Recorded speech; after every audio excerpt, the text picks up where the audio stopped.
Time to bid each and every one of you good evening, shalom, assalamu alaikum, peace and blessing, love and light, hotep, and all of the other greetings that we give to those of you all who didn't think it robbery to hang out with the brother on a night like any other night, except it is plain to see that this Tuesday night is no different than any other Tuesday night, except this is the most hated, interrupted, debated, and sometimes just downright frustrated broadcast on social media. It is the only place where your feelings don't matter, where you will hear some facts that will make you think.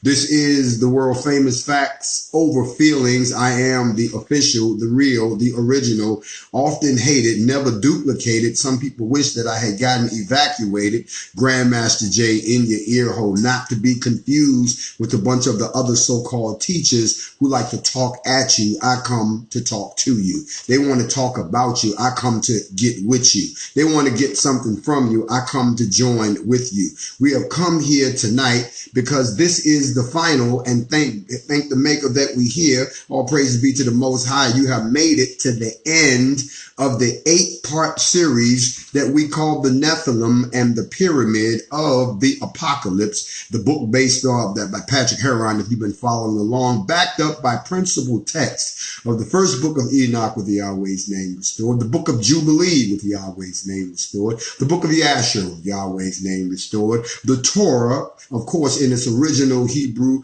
and of course, those of us who like to follow along in Genesis to Revelation that has not been scrubbed down by the Roman Church. We have talked about a lot in these 8 classes, and tonight we are going to bring it all home. I had to set you up, get you in position, move you to the door, and now I've given you your parachute. It's time for you to fly. It's time for you to take a walk into a bigger universe where things look a little different. I couldn't tell it to you all at once. You never would have believed me. I had to give it to you in pieces because, see, a lot of y'all don't understand that you always fall for the okie doke. They give you just a piece of the story, just enough to whet your appetite, just enough to make your mouth water, and that's all they give you. They don't give you the whole story. They give you enough to help you get over the symptoms. They never give you the cure. They give you just enough to know that there's something wrong, but they don't tell you how to get to the nitty-gritty or the root of the problem and take it away. So you always right back at them talking about, help me get to the next stop. You see, that's what pharmaceutical companies like to do. They give you these long commercials that say, hey, do you ever have this problem wrong? Well, if you do, here's something to help you get to the next stop. Not help you get off of the train, not help you get off the boat, not help you get out of the situation. They just want to help you get to the next stop. That's why I get mad when they try to say that black folks are the ones on welfare and that we just looking for a free ride. Don't you know that 78% of the people who are on welfare in America are white folks? That welfare was invented for white folks. As a matter of fact, all them programs was invented for white folks, but they didn't give a damn about anybody using it or not using it until we pulled up, filled out the piece of paperwork and said, we want some too. You see, anytime we want some too, there's got to be a discussion. We want some too, they got to pass a new law. We want some too, we got to have a meeting about it. The Jews getting reparations, the Japanese getting reparations, the Native Americans getting reparations, but when we talk about the African American descendants of slavery getting reparations, we got to pause, wait, talk, and debate. That's all they ever want to do because it's not a problem until we want to do it too. So you never get the whole story. You get just enough to take you to the next stop. I feel sorry for all of y'all who stop by for 5 minutes, just get a taste and think you know what the whole menu is all about. You ain't been coming to Factz over feelings since last year. You ain't been sitting in on no morning mental since they started. You ain't read none of the reconstructed books that we read. He's sitting around trying to play catch up in the middle of the race while we coming down the home stretch. I don't fault you for that, but don't sit here and act like you know everything that happened in the last year when you only been here for 5 minutes. That's like it been here. One of us got 1 foot in the grave and 1 foot on a banana peel. The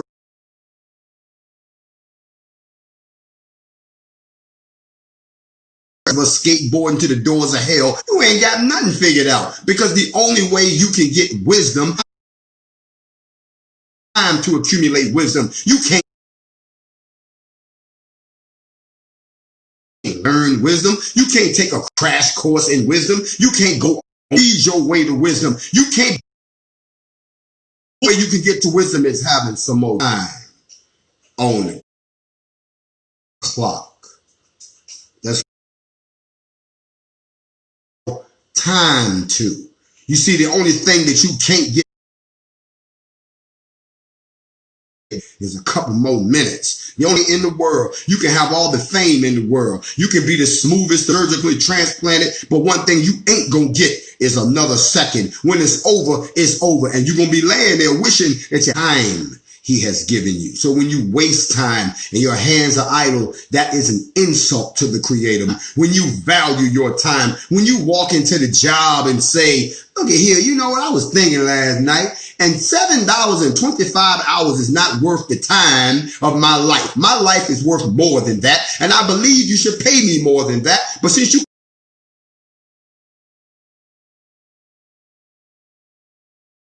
never pay me what I'm worth, you could at least give me a raise, because what you paying me right now is an insult. Whenever you're paying me for my time, you taking time from my life I can't get back. When I'm laying on my bed, $7.25 an hour is not going to keep my ass out the grave. So I need to be valuable with all my time. Brothers and sisters, y'all know damn well that if you found your significant other spending time with somebody else, I wouldn't care if they would read the scripture, shooting marbles or frying marshmallows. You wouldn't give a damn. It's the fact that you had time. I could come to your house right now, park my car outside, and we could sit there and stare at the sky all night long. It will drive your ex crazy. You know why? Because he has no idea how you spending your time behind closed doors. It is time that is valuable, and you only get wisdom by the amount of time you have sunk into this life. So don't get mad when you see somebody that has managed their time well. And don't get mad when you see somebody who has been a good steward over everything that they have been given to take care of for the short time that they're here. So speaking of time, tonight we come to the last in the 8-part series where I have been doing an exegetical study of the Nephilim and the pyramid of the apocalypse, only for the real students of the FOF, and only for those who wake up every morning to have some form of intellectual intercourse with yours truly, so that you can get your mind right and smile and glow throughout your day. So when the haters come along, when the envious ones come along, when the jealous ones come along, when the backstabbing ones come along, when the critics come along, all you got to do is look at them and smile and keep it going. Kimmy Kennedy, I tried to tell him, you can't tell me nothing that I ain't already told you about myself. So I'm already in a good mood, and I'm going to stay in a good mood. Somebody said, I did not expect to hear a good word when I rolled up in here tonight. I thought it was going to be some more of that crazy stuff, but no, that's not what we're going to do at this point. Now, at the end of the day, we're going to get through this last class, and I hope that you remember that if you exhibit any behavior that shows me that you are not here to learn, you will be evicted and blocked. Speaking of blocked, a lot of y'all are thinking that we're blocking you. We're not blocking you. IG is blocking you. You falling for the old COINTELPRO. You see what they do is they block you to make you go off on the other person. Now y'all two not speaking. The third person that broke you up, they done hid their hand. You ain't even seen who did it. I seen people getting all out of pocket. I seen people getting upset. People writing letters and whatnot. I can't believe you blocked me. You immediately assume you took the bait, and you think that the person that they want you to think did it. When think about it, there's a third person between this conversation right now. There's a third person sitting right now that's just waiting for me to say the wrong thing so they can mess up the broadcast again, so they can pull it, because you can't see them. But let me share something with y'all that apparently obviously does work. I tried to tell you, paying us no mind. So what did we say? We was going to pull up on the networks. We was figuring since y'all couldn't cover us, we'll come down there so y'all can cover us in your place of business in person. And lo and behold, we breaking news on every platform now.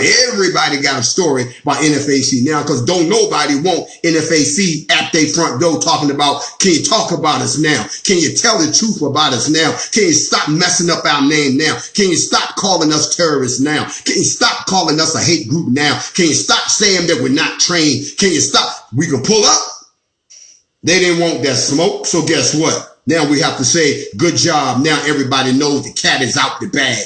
But now let's go in another direction, because it looks like we might have to pull up on some social media companies. We might have to all pull up in Sunnyvale, California, and pull up on Instagram, Facebook, YouTube, and Google. We might just have to say, you've been doing this for so long. You've been holding on to our information for so long. We ain't thought about nowhere else to go. There's a couple of places we could go, but you thought you was immune. So maybe we need to pull up on y'all next too, because I guarantee you it'll be a strange day at Instagram. It'll be a strange day at Facebook. It'll be a strange day at Google, YouTube, when they look outside their window and say, oh my God, did you see what's outside? I wonder who they are. The same people whose accounts y'all keep on fucking with. You see, I would like to personally know who handles my account. I like to meet the individual that's in charge of maintaining my account. I would love to say, so you the bro that be maintaining my account. You're the reason why I keep getting this. You're the reason why. Guess what?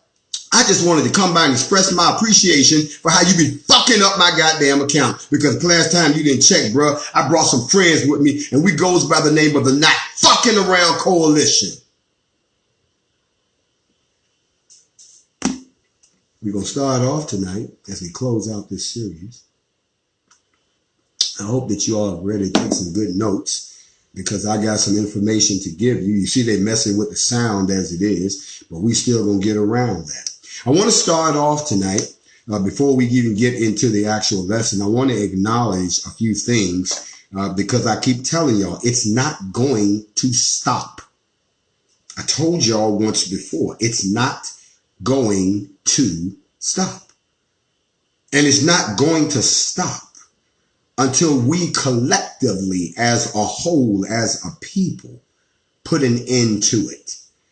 I think it's a poor excuse for a man to ask where another man is to save him. I need some backup, but I don't need someone to pull up. So I want, first of all, some condolences out to the family of Walter Wallace Jr. I've seen the video. I've seen the whole thing. And I am just like everybody else. Did you have to shoot him? Even if the man was threatening you with a knife, you mean to tell me you don't have any other lethal, less lethal ways to stop a person when all of you all out there?